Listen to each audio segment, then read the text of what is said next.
Primero fue el antibloqueo de frenos ABS, luego los controles de tracción y después todo lo demás. Mapas de motor, suspensiones regulables, cambios Quick Shifter, Launch Control, controles de crucero activos, anti-wheelie, pantallas TFT cada vez más grandes y una conectividad inimaginable. La duda es si tanta electrónica es buena. Vs a todos los moteros y motoristas. Y antes de empezar sobre la electrónica es buena o es mala, os voy a hacer una comparación.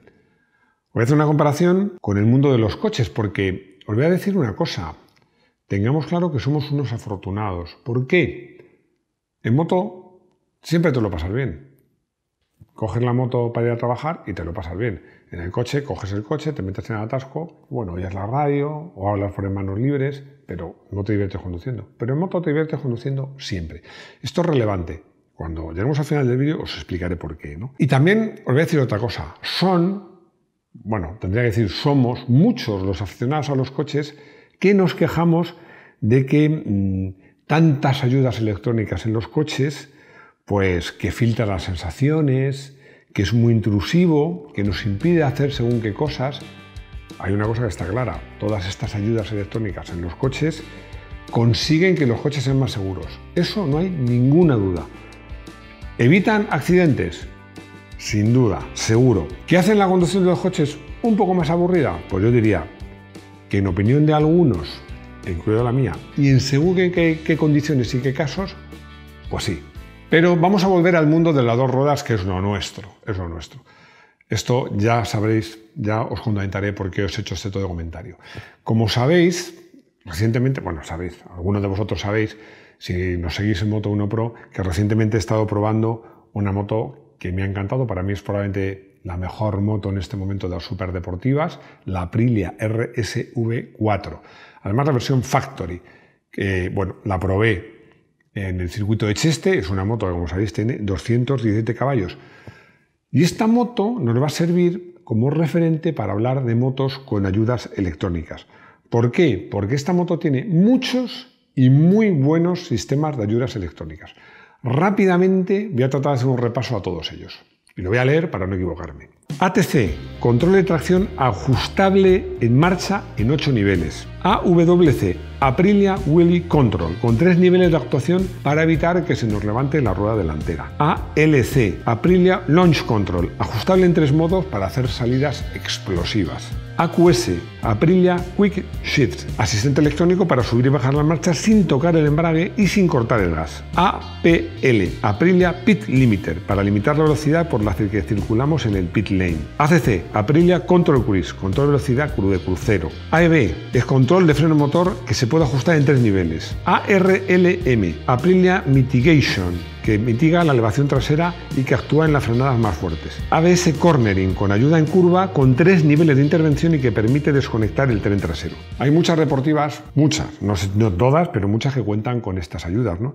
Pero la pregunta del millón es, ¿todos estos sistemas impidieron que disfrutase de la conducción de la moto en circuito? Pues se diría que más bien lo contrario. Lo que permitieron fue que disfrutase mucho más de la moto de lo que imaginaba. ¿Y por qué? Pues muy sencillo, porque a la hora de frenar fuerte no me daba miedo y a la hora de acelerar y en salida de curvas lentas, pues tampoco me daba miedo a que la moto derrapara, ¿no? Podía cambiar olvidándome del embrague. En definitiva, era como pilotar o conducir una moto en circuito con reto. Y me acordé de mi querida, preciosa y fiel Suzuki GSX-R 1000 que tengo, es una K7, o sea, de 2007, que tengo además, porque no la uso en carretera, la de baja temporal, no tiene matrícula, bueno, la tiene, pero no la uso, no puedo circular con ella por la calle, porque además poco a poco le he ido poniendo escape, mejorando suspensiones, mejorando frenos, quitándole cosas que no me hacen falta, como los reposapiés traseros, etcétera, etcétera. Es una moto que me encanta y con la que rodo el circuito, pero que, tiene mapa de motor, pero es la única electrónica que tiene. Y me sirve perfectamente para ver las diferencias que hay entre una moto sin electrónica prácticamente y con electrónica. ¿Y dónde se marcan esas diferencias? Pues vamos a analizar los 3 puntos donde una moto marca diferencias, que es frenando, en el paso por curva y acelerando.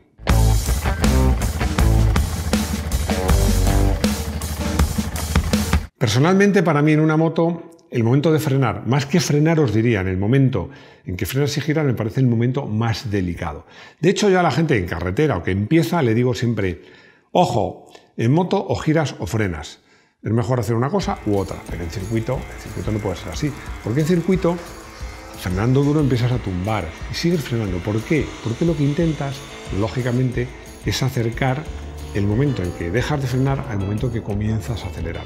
Hacer corta esa transición de la que luego hablaremos, en la que solo estás pasando por la curva, no estás ni frenando ni acelerando.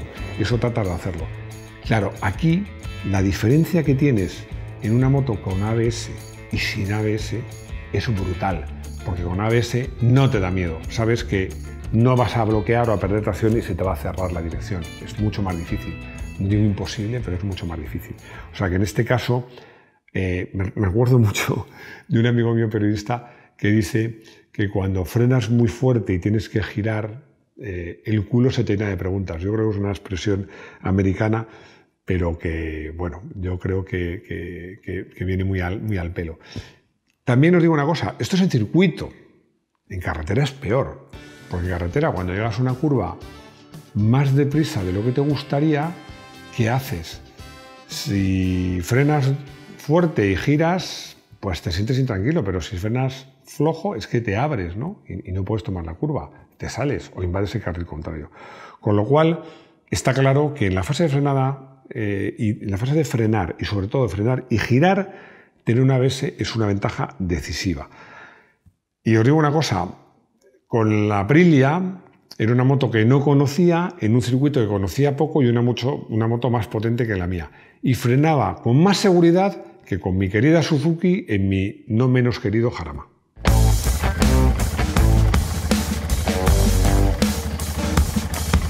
En el paso por curva es donde la electrónica te ayuda menos, porque dices, bueno, en ese momento la electrónica no hace nada, ¿no? Sí, sí que hace.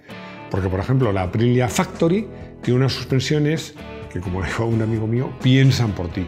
Entonces, en función del ritmo que lleves, cómo vayas y un montón de parámetros, pues regula la suspensión lo mejor posible. Pero es que la diferencia no va por ahí. Vamos a ver. En una moto que no tiene ayudas electrónicas, necesitas que el chasis te avise. Te avise. No puede ser un chasis que de repente pasas de ir muy bien a que derrapa la moto y te vas al suelo. Entonces, no conviene. Además, esto habréis oído a pilotos, es una cosa comentada hasta la saciedad. Un chasis excesivamente rígido en moto hace a la moto más crítica. Pero si tienes ayudas electrónicas, no importa. ¿Qué quiero decir con esto? Que si tienes ayudas electrónicas, los ingenieros pueden hacer el chasis que les dé la gana, más rígidos, si quieren, porque al final quien va a tener que bregar y gestionar al límite no eres solo tú, es sobre todo la electrónica. O sea que una moto con una buena electrónica permite a los ingenieros diseñar chasis mucho más rígidos.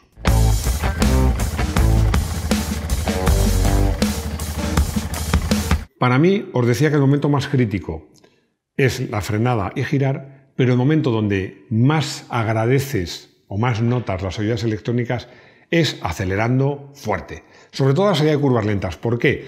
¿Qué pasa en una moto que no tenga ayudas electrónicas? Pues mira, pueden pasar varias cosas. La primera que puede pasar es que derrape la rueda. La segunda que puede pasar es que hagas un caballito que no querías hacer. La tercera que puede pasar es que empiece a sacudirse la dirección, porque se aligera de peso. Todo eso con el sistema de control de tracción, anti-levantamiento, anti-wheelie, te lo evitas.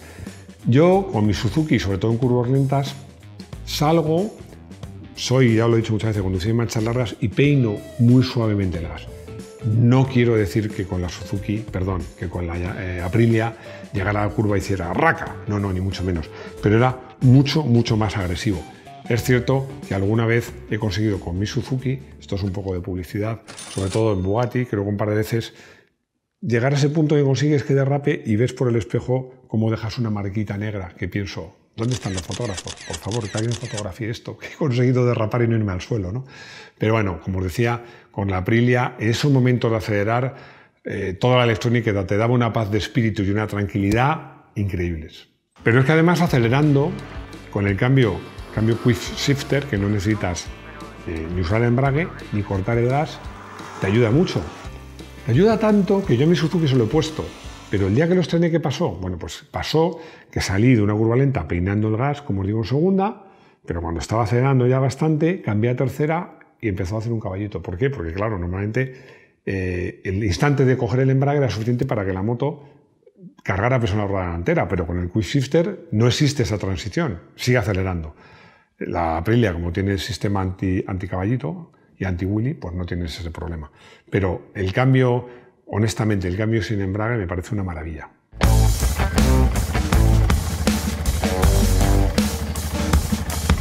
Hemos hablado de conducción en circuito o conducción deportiva o dinámica, vamos a llamarlo así, en carretera. Pero ¿y cuando vamos de turismo? Ya sabéis muchos de vosotros que yo he tenido no una, sino dos, no a la vez, una detrás de otra, BMW R1250 RT. Y me acuerdo que cuando salía a hacer curvas con mis amigos, hacía una cosa, quitaba todas las maletas, ponía el modo dinámico, Dynamic, en el motor, las suspensiones en el modo Sport, creo que se llaman, más duras, y bajaba la cúpula del todo, que es eléctrica. Hombre, decir que es otra moto a lo mejor es un poco exagerado, pero que la moto era mucho más dinámica, lo podéis tener claro. Y esto mismo, cuando vas a hacer un largo viaje, lo puedes hacer justo al revés. O sea, que en una moto turística, aparte de cuando llegas con una moto con pasajero y carga y está lloviendo y llegas a una rotonda, el saber que tienes un control de tracción y un ABS te da una tranquilidad fantástica. Os decía que los moteros y motoristas somos unos afortunados porque disfrutamos de la moto siempre. Yo cuando voy por la mañana a trabajar, si voy en moto, llego mucho más relajado, más feliz, disfruto del recorrido.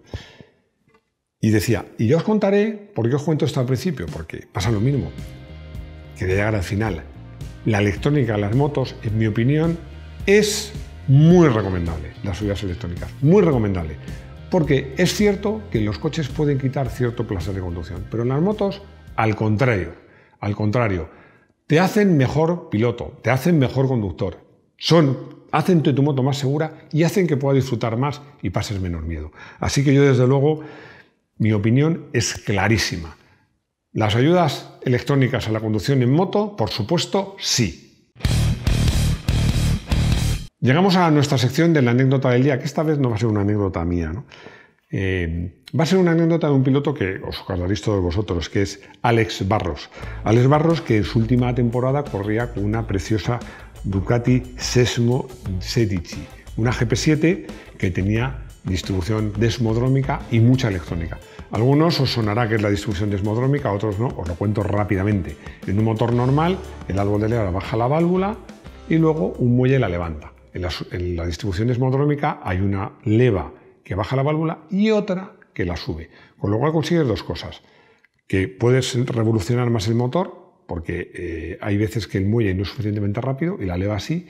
Y luego vencer ese muelle requiere una resistencia que con la distribución desmodrómica no la tienes. Uno de los motivos por los cuales la Ducati corres tanto. Ese año, el último año de Alex Barros, que corrió con Ducati, también corría Casey Stoner. Casey Stoner ese año ganó el Mundial y ganó 10 de las 18 carreras con una Ducati. ¿Qué hizo Barros? Barros quedó el 10º y solo hizo un podio en Italia, que fue tercero. Yo me acuerdo en una entrevista, cuando ya acababa la temporada, que a la pregunta acerca de la conducción de la Ducati, qué dificultades tenía y cómo vivía él las ayudas electrónicas, la respuesta más o menos literal fue esta. Dice, las Ducati tienen mucha electrónica que lo gestiona todo. Los ingenieros me dicen que frene, que tumbe y que acelere a fondo, que la moto se encarga de todo, pero yo no puedo. No puedo hacer eso porque me he hecho tanto daño acelerando de más. Claro, acordaros que llevo sobre todo 502 tiempos cuando pasabas de aceleración. Ahí el motor era un cabrito y encima no había electrónica, salías por las orejas y te hacías mucho daño, ¿no? Está claro que Stoner, mucho más joven, se adaptó rápido a las ayudas electrónicas, mientras que el Alex Barros, que en ese momento tenía 37 años, no lo consiguió. Ya hemos llegado al final del vídeo. Espero que me contéis si estáis a favor o en contra de las ayudas electrónicas en las motos. Y bueno, espero que os haya gustado. Ya sabéis que en Moto1 pues tenemos vídeos de todo tipo, off-road, on-road, seguimos los grandes premios y en la web tenéis de todo. Y bueno, espero vernos pronto pues aquí en el garaje de Moto1 Pro.